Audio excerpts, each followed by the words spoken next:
Coach Schnell, appreciate you coming in today. Be part of our class. This is awesome. Thanks so much. Yeah, absolutely. Glad to be here and looking forward to talking with you. Well, we're looking at college basketball. I think when I was a kid watching it, seeing Larry Bird, against Magic Johnson and some of those early, that's kind of some of my early memories of basketball. And then, of course, I was a Trailblazer fan. So Magic Johnson going to the Lakers just broke my heart just about every year. It's changed a lot in the last 40 years. Since this picture here, what kind of changes has college basketball gone through? I think one of the things, when I think about college basketball and when I was growing up, of course, just like it is today, everybody loved the March Madness and getting to watch the NCAA tournament. And when I was in high school and even junior high, we had the Fab Five at Michigan. We had the big run at Duke with Grant Hill and Christian Laettner and Bobby Hurley. The UNLV teams with Stacey Augmon and Larry Johnson.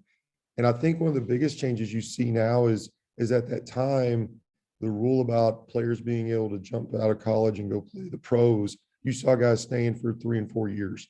And I think nowadays you see the teams, Kentucky's a recent one where players go for 1 year, they meet their requirement to go to the pros and they move on. Or, there was even a stretch there with the Kobe Bryants and the Kevin Garnetts where kids were jumping straight from high school to there. And from a college sports fan standpoint, for me in the 90s, those Duke teams and whatnot, each year you got to see those guys play multiple years and you got to get to know them when you watch them in the tournament through the course of the season. And so those names kind of became bigger in a college setting than they do now. Whereas you have teams where, you see that kid 1 year and he's gone. Now he's playing the NBA level. Right.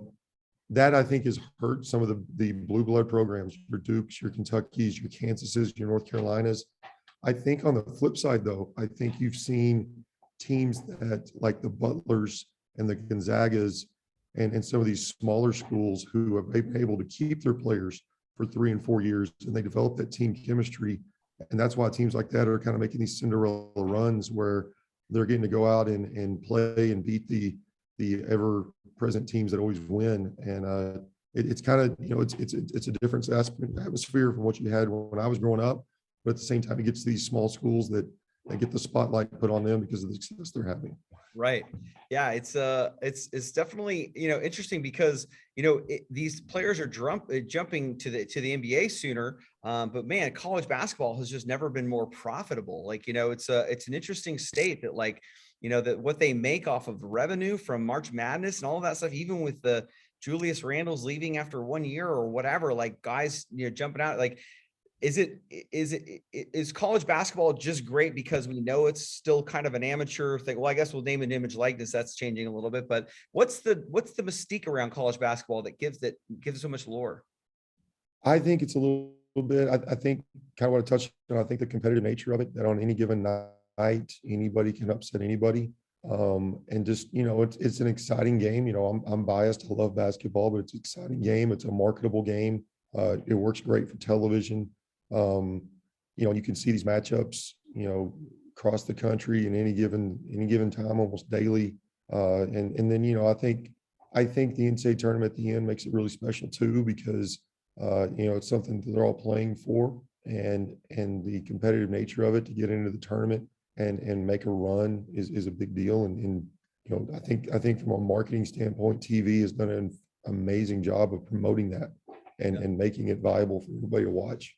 Yeah, it's interesting because I follow college basketball a little. I mean, I can tell you this or that when I turn on a game, but like we turned on a game last night. We were looking for the Mavericks game and we turned it on, and because they put a ranking next to each of the teams that's on there. Of course, that's been on there for a while. I'm going, oh, this must be a good game because it's 5 against 6 or whatever it was. But that kind of helps the average fan who maybe doesn't follow a particular university but boy, when it really culminates and it really gets down into like the March Madness, how big is March Madness?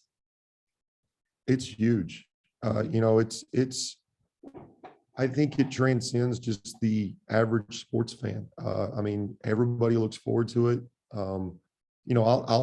I'll be honest, I don't even watch that much college basketball before the tournament, and I'm a high school basketball coach. Yeah. And some of that's a time thing. I just don't have time because we're playing at the same time. but it's funny to talk to people. They go and fill out their brackets and they Right. go on ESPN and type in their brackets, and they don't know anything about the teams they're picking. They just, Right. hey, I like that mascot, or hey, I've heard of that team once, or just it's almost a tradition now in the country that March rolls around and everybody's going to tune in and watch the tournament. Right. It's interesting too, because like in my class, we did a bracket for the Major League Baseball playoffs. And if you won, you got a box of candy and all that stuff. And really, like, I think the first time I ever filled out a bracket of any kind for any league anywhere was the NCAA March Madness bracket. And it was like, I don't know, it was like a rite of passage. I think in our dorm, everyone filled one out, and this fraternity like did a fundraiser on it or whatever. And I remember just being like so captivated by a team that I didn't watch literally all year because I wanted them to win in my bracket. Is the bracket the reason, the big reason why NCAA basketball, or is it just the last second shots, the different Steph Curry playing for Davidson, the players like that step up and just have amazing runs? I think it's a little bit of all that, honestly. I think the bracket, kind of like you touched on, it allows you, hey, I fill out my bracket and now I'm rooting for Davidson, or I'm rooting for Butler because I picked him in my bracket. And while it's a very small connection to that team, it's still a reason for me to care to watch that game when any other time I wouldn't care. And if I do pick a team like that and they go on a run, now I'm even more invested. So it's a way for me to connect to it, even like you said, if I didn't go to that school or if it's a school I've never rooted for. But I think one big difference with college basketball and even all college sports is just the pageantry that comes along with it compared to pro sports. You have your diehard, NBA fan, NFL fan, all that, but college is just a different atmosphere. The bands, everybody in the school rooting for everybody else. You got your bitter rivalries, your two North Carolinas. I think all that rolls into the ball of that, and it's something exciting that everybody can get involved in, like you said, even if they don't have a direct connection. It's funny. I've got a lot of those kids in my class. When we went to go watch you guys play in the arena, I've got Andrew Schultz, for instance, in my third period class. And, when you guys were playing that team that came in that was ranked in the nation or whatever, that came in. Academy. Yes. And, Yes. they were down there, they're all wearing the white shirts and all that stuff. I'm thinking, who do you guys think you guys are? The Cameron Crazies? I mean, it's like, there's just some of this mystique that's like embodied some of this fandom that we have, do you feel like to some degree that some of that will possibly be lost in sort of the amateur nature that we've always conceived college basketball to have? Now we have, Ed O'Bannon, of course, this lawsuit, trying to sue the NCAA over the video game rights when they literally had a player that was identical to him, and now it's changed the kind of the rules of when a player can get paid and all of that stuff. What are your thoughts on how that might change college basketball? I think the biggest impact it's going to have, and the NIL stuff, I'm kind of on both sides of it. I think there's an aspect of it to amateur sports, and that the kids shouldn't get paid to play. At the same time, getting paid for your likeness, I think there's a valid point there. Now, I won't get too in detail in it. I'm not a big fan of how the NCAA just kind of opened it up and made it the Wild West and said everything goes. I think there should have been a little more structure to it and a little more organization behind what's allowed and what's not allowed. And then that may come down the road too. But I think it's fair that the players get paid for their likeness. I mean, if I guess the best example I can think of, Ed O'Bannon's a good one with the college video game a couple years ago, but Johnny Manziel at A&M, they're down there, A&M fans are walking, and I'm an Aggie, I'm a little biased on that one, but everybody's walking around with a number 2 jersey on. It didn't have Manziel on it, but everybody knew whose jersey it was. Right. Well, why doesn't he get some of that? And and I think that's unfair to cut kids out of that. And here's an interesting side note too. One of my assistant coaches, Nick Shaw, played at Stephen F. Austin. And when those video games came out, I want to say 08, 09 was when NCAA basketball games came out from EA Sports. He actually got paid for that when the Ed O'Bannon came through, because he's on the video game, and it doesn't say Nick Shaw anywhere. Yeah. But you can go in there and see, hey, that's who he is. That's his height. That's his size. That's the position he played at Stephen F. Austin. So, he actually got some money for that. So, he'd be one that agreed for, it wasn't, he's not living the luxury life, but, I think it was $1,000 or something like that. He probably doesn't want me telling you all that, but point being is like, it had an impact on people back then when that lawsuit came through. And, and to get back to your question, how do you think it's going to change the game?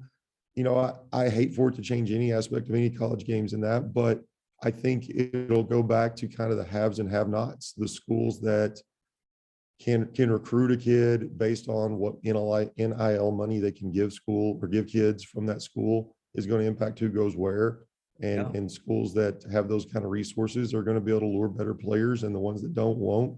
And I think from that competitive balance standpoint, I think that's a tragedy, and hopefully there'll be some resolution to that. Okay, so let's make sure. So like Kentucky is recruiting the best player in Texas, for instance, and so is Duke.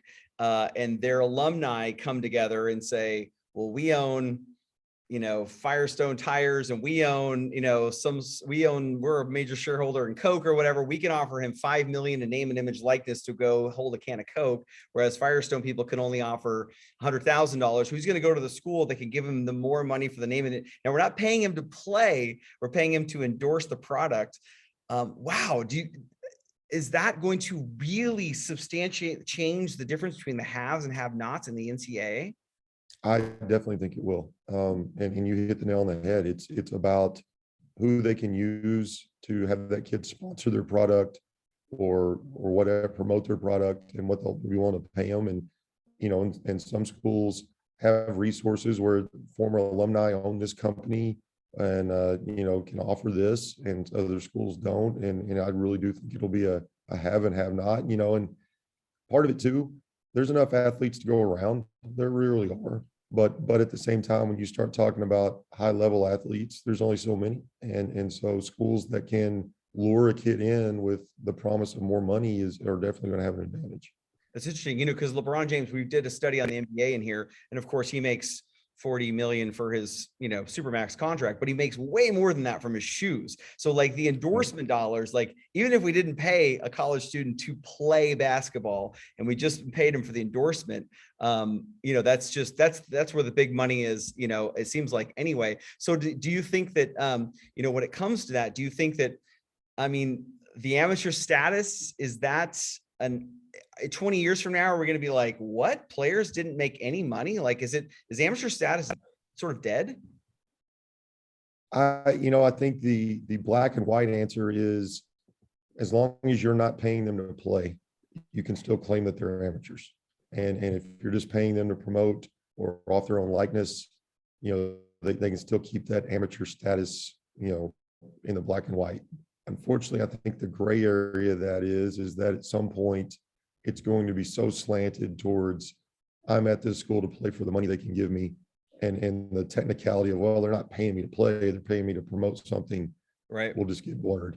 Yeah. And it wouldn't shock me if next 5-10 years that's kind of what it turns into, which I think would be tragic. I think the distinct difference between amateur athletics in college and even high school compared to pros, there's a difference. And I'm a huge college football fan, and I love the pageantry of it and the bowl games and the conference rivalries and all that. Yeah. And I don't watch a lot of NFL. I guess I watch Cowboys because I live in Dallas and it's a default team, but I want there to be a difference. And I for me personally, I think it'd be tragic if college athletics went by the wayside and became more of a professional athletic situation. I know it's still pretty new in the NIL world, the name and image likeness, but do you see colleges doing that? Do you talk to other coaches where they've expressed like this school could offer this for the name and image likeness, or is it not really bubbled to the surface yet?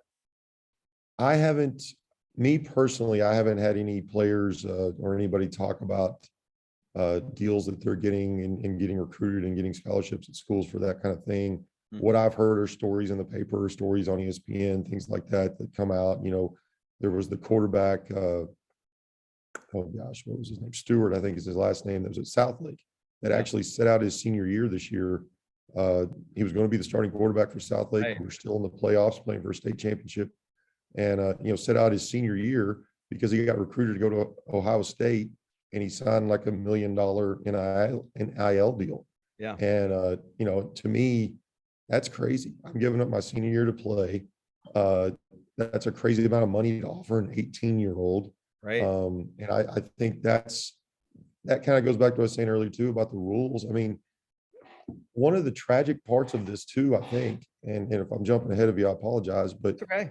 we're paying these millions of dollars potentially to 18, 19, 20-year-old kids. Right. And I know everyone in your class is rolling their eyes going, I'm not a kid, but still you're not a grown adult either. You haven't dealt with grown adult problems, especially from a financial standpoint of paying bills and paying taxes. And a lot of these kids too, they're not always coming from families that have had money, that have been in that social status. And you run into these kids that people will come and take advantage of you. They know you have thousands, if not millions of dollars being handed to you. They want their share. They're going to start manipulating things and twisting your arm to help me out, help this out.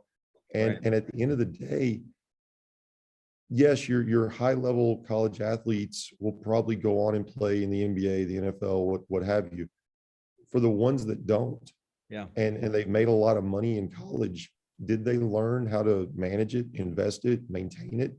Or are they going to be done when their 4 years of college eligibility are up Right. and they're broke because the uncle came and took his share, my best friend came and took his share, and I blew all this at a party, and now their playing days are over. The money they made playing on it on NIL deals is over. Right. And what do they have? And I'd hate to see a kid get washed out just because he didn't know how to handle that. And that's a lot to put on an 18, 19-year-old. Right. It's interesting, 20 years ago, I think if we would have been talking about college athletes and talking about that they might get paid for endorsements or whatever, like that would just be kind of crazy, right? Is it possible that in 20 years from now, that high school players may be able to sign a name and image likeness deal? I know that, when we went and saw against you guys play that team in the country, it was an app that we went on to and I brought my boys, and it was a big deal, and it was a lot of fun, and it was like regimented who came in the doors. We had to go. It was a very, like, you could tell it was like a thing that was like, and every single, my son played some select basketball. And so all the major select basketball coaches were all out there waiting to get in with us. And I could tell it was like an event, and there was money to be made there. Do you think in 20 years from now, we may be saying to ourselves, yeah, high school kids can stay at Coppell, you can finish your senior year here, and you can also go get $1 million scholar or $1 million endorsement deal with a kombucha juice or whatever, like the South Lake Carroll kid did. Is that even possible? 20 years, that's a long time. It wouldn't shock me if down the road that's not a reality that may happen. Yeah. I know with the recent ruling on the NIL deals for the NCAA, there have been high school age kids that have asked, can I go get endorsement deals? And the UIL has shot that down, said absolutely not. We're not going to allow that. I hope it stays that way. I don't think, it's a unique situation we got to do at Coppell with the battle, and they put it on television. Yeah. And there's been other times our football team's been on TV. And my family, by the way, saw it in Oregon. My sister saw it in Arizona. They were all watching. They were like, "That's your high school?" Like, "Oh my gosh, it's on TV." So. And I think it's okay to do that. I think it's okay to televise high school games. I think it's okay to promote high school games like that and make big deals out of it.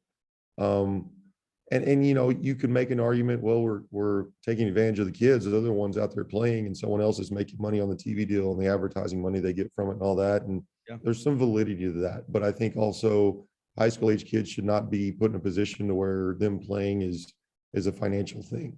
And now that if college is that opportunity, then that's probably where they need to go and do that. And so I'm kind of giving you two answers. One, I could see a world where it happens, down the road, but at the same time, my bias is I hope it doesn't. I think, again, that goes back to that's just too much to put on a kid at that age with those kind of expectations. It's probably too much to put on a high school coach as myself to even begin trying to manage that. Right. And then that starts turning into recruiting at a high school level. And, well, I'm not going to go to Coppell because South Lake's going to offer me this, or Denton Geyer is going to offer me this. And, and it's like, do we really want to go down that road? And it's kind of a Pandora's box that opens up, and while this may solve this issue, it opens up 6 more. Right. And where does it stop? We pay the AAU kid as a ninth grader, and then we're paying the little league kid who goes to, Williamsport. He gets a name and image likeness deal. I mean, like, where do we stop if UIL isn't forming that line? But that again, like, I mean, UIL's stance on that is one that the NCAA had for a long time. Is the NCAA, is it maybe on its way out? Possibly. It's a governing body, but it seems like teams are jumping leagues and leaving conferences, and they're sort of disregarding what the NCAA status, the amateur status sort of gave NCAA its power. Is it a league for a bygone era? My speculation is yes. And the NCAA has kind of been the police of illegal recruiting, illegal contacting of players, paying players, that I don't know if your class is aware of it or not. Back there in the late 80s, SMU football was as high level football program as you can get. And they were literally giving cash payments to players during the season and whatnot, and got busted by it from the NCAA, and they got the death penalty. They got their football program shut down for, I believe it was 2 years before they were allowed to have it back. And it's only been in recent years that SMU football has actually kind of returned to a high level of success that, all through the 90s, I don't know if they won 5 total games without looking it up, but, so they were kind of the police and the regulators of all that kind of stuff. And now that the NAI deal is open up, like I said, when they opened it up, it wasn't just, okay, you're allowed to do this. It was, there are no parameters. There is no structure. Anything goes. And I've even read about and heard about teams or college teams saying, okay, we're going to pay offensive linemen this when they sign a scholarship with us, and the quarterback's going to get paid this, and the receivers are going to get paid this, or the point guard's going to get this, and the power forward's going to get this. And it's like you're setting a payment scale for the type of player that you're going to recruit for your program. Yeah. And there's no policing of that. I mean, there's nothing to police. Yeah. If you do it, quote unquote, the right way, I'm not just paying money to the player. Well, he's sponsoring my business. He's sponsoring my product. So Right. That's why he's getting the money. And it's a loophole, so to speak, in the system. So yeah, I kind of feel like the NCAA has been rendered powerless in regulating any of that whatsoever. Right. And the NBA has shown us that sponsorships are actually more lucrative than salaries in many cases, especially because they have caps and they have supermax deals and they have all these kinds of things. It's like, I mean, Steph Curry will make over $1 billion in his lifetime on his shoe deal with Under Armour. It's interesting there. So man, we get this opportunity to go to a Division I school and be in one of the greatest academic environments ever. And Duke forever was like, our players stay 4 years. That's what we do. And Krzyzewski just had to kind of change and say, I guess they're just going to be here 1 year. Is academics really a priority for many of the players going to play college basketball? There's 2 answers to your question.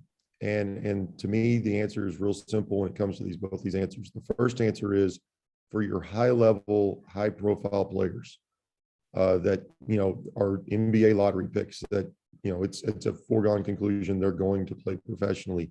The answer is no. Academics, and I shouldn't say that across the board. There's exceptions, obviously, kids that are raised or believe that they're academic and getting a degree in college is important. But for those high level players who are set on playing at the professional level, the answer is no. However, for the majority of college athletes, no, they're not going to go on to a professional career after. Yeah. Or that aren't sure even if they're going to go on. Getting that degree, finishing my 4 years of college, having something to fall back on when my playing days are over. Yeah. I think that the answer to that is yes. I still think academics are really important to the majority of college players, because let's face it, it's only a very small percentage that actually make it to the professional level in whichever sport they're talking about. And so the overwhelming majority still value that academic experience and the degree they get when they graduate. But I think probably most players maybe go to college thinking this is, I will be able to make the pro, or maybe even go to Europe or somewhere.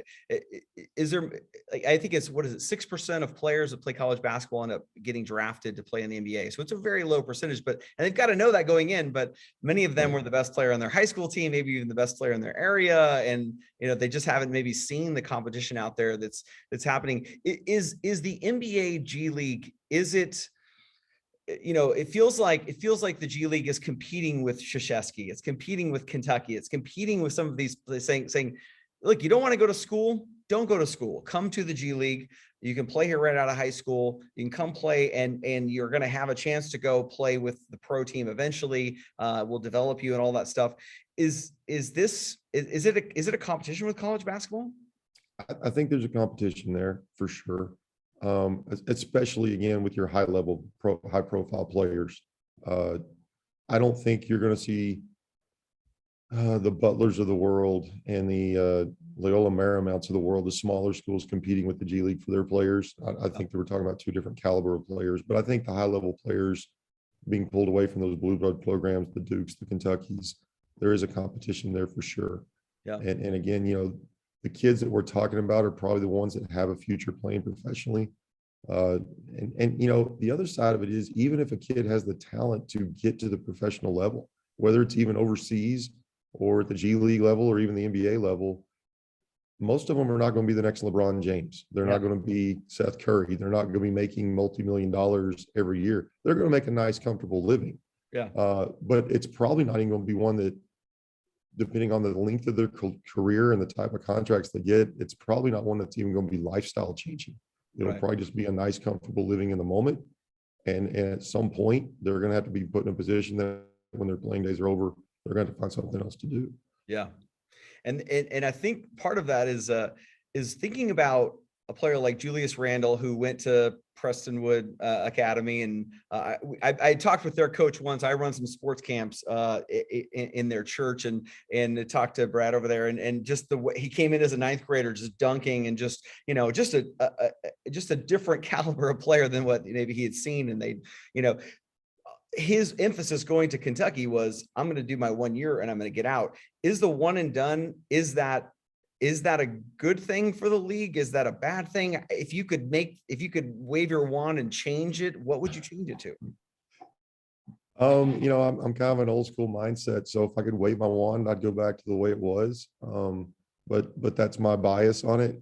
For the player and a player of Julius Randle's talent or any other player in that level, the rule with the one and done is probably good for them as far as getting them to their professional career earlier. Yeah. For college basketball as a whole, it's not. It's simply not, because when those players come in and know they're just going to play 1 year, their investment in the program, their investment in their team is not the same. I'm not going to tell you they're going to be a bad teammate or go in there and poison the culture or anything, but part of building a program, if you're a college coach or even a high school coach like myself, is having players multiple years that are invested in what you're doing, developing your culture, developing that loyalty and that commitment to what you're trying to do. And, when you go in for 1 year, you can have some buy-in and some commitment to it, but at the end of the day, you're not going to be there next year. So how truly invested are you? It's that, I think that's why smaller schools have had success, the Butlers and the Gonzagas, because they keep their guys for 4 years. And those teams are competing with 22-year-olds who have been in a program for 4 or 5 years, going against a freshman that's been in it less than one. Yeah. And that's why you see the upsets in the tournament and things like that. So, I guess it kind of depends on what side of the fence you're on as to which one you think is better for them all. Yeah. You see guys like John Calipari at Kentucky that have, for lack of a better term, thrown their hands up and said, well, this is the way it is. This is how I'm going to have to coach it. So I'll bring in a bunch of one and done guys and we'll have a great year and we'll go on to the next group the following year. And it's kind of an embracing of the reality of what it is and how can I adapt to it and make it work for me. Yeah. And I mean, like Tim Duncan, goes 4 years and comes out a completely polished player, ready to play in the NBA and dominates from the very beginning. But a lot of these guys, because there is money now in college, do you think that, like, if there's only 6% who are going to be, going on to the NBA, would a Julius Randle say, man, I got, $5 million from, Coke or whatever. And man, the March Madness, it's a serious animal. Like, I want to stay. Does name and image likeness allow players to maybe stay in college longer and not jump to the pros? I think there's potential for it. Again, I think your really high level guys may see, well, I can go do that. I can go get an NBA contract and get my endorsements and make all that money there. Yeah. I think probably your mid-tier talent is where it probably impacts you the most. Those guys can go to college. Maybe they're on the line of being a one and done guy. They may recognize that for their development, yes, I'm going to be able to play. Yes, I'm going to be able to play professionally, but I need a couple years to season myself and get primed, ready to play. But it sure would be an advantage to stay in college and get those endorsement deals, those NIA deals, and make the money while I'm in college and prepping myself for that professional job. Yeah. Well, Coach Schnell, man, I appreciate you today. This has been fantastic. This is some great stuff. And, I love March Madness. It always seems to come. I'm a big baseball guy. So it always seems to come when spring training is happening. Usually we would be out in Phoenix or out in Florida. And in the evenings, we'd, go out to dinner and there would be a NCAA and we'd have our brackets out. It was a funny kind of week. It comes during the spring kind of time, whatever. But man, when it catches hold, like every game they're flipping to, it's like 4 minutes left in this game and the game is tied. It's like, it's a nail biter one after another. And it doesn't matter if it's Carmelo Anthony playing in it or some player I don't know, there's drama. And I think that, like, as long as they continue to find that formula of the drama, they're going to continue to be able to operate and do well, regardless of the G League, regardless of players jumping straight to the NBA or whatever. Is that really the success? Is the drama that the March Madness brings? I think it absolutely is. I think the cliche, everybody loves an underdog, and they get caught up in the moments, and the team that shouldn't beat this team is beating this team. And what was it? Abilene Christian last year had a run, right? And everybody's fired up about that. And Oral Roberts had a run. It's just one of those feel good stories that people like to see. The buzzer beater excitement, the coach losing his mind on the sideline, the white collar or the blue collar kid that's the hustle guy that dives on the floor for loose balls and gets all the rebounds that and is up on the bench waving the towel and pumping his team up. I mean, it's just the pageantry of all of it. Just who wouldn't love that? Yeah. Well, thanks so much for your time. You've been fantastic. It's been great insight. Really appreciate you. You bet. I appreciate the opportunity. Anytime.